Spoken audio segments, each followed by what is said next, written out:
اخبار financial time نے بھارتی غلبے کو کرکٹ کے لیے بڑا خطرہ قرار دیا۔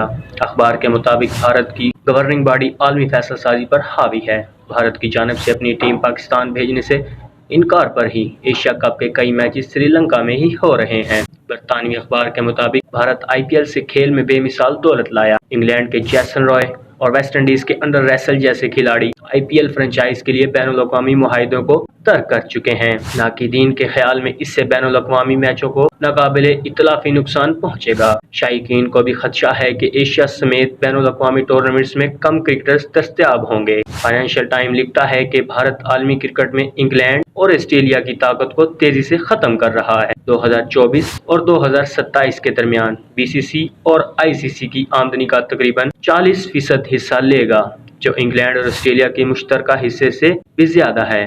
کرکٹ ماہرین کے خیال میں بھارت کی دولت کے بڑے حصے نے ویسٹ انڈیز جیسی ٹیموں کو خطرے میں ڈالا۔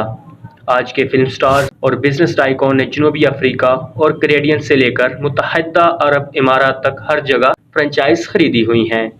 آئی پی ایل ٹیمیں کھلاڑیوں کو سال بھر معاہدہ کرنے کی اجازت دینے کے لیے قوانین کو تبدیل کرنے پر زور دے رہی ہے۔ سب کے برعکس بھارت میدان میں اپنی حکمرانی برقرار نہیں رکھ سکا۔ ANN Asian news network, آگاہی انصاف کے ساتھ۔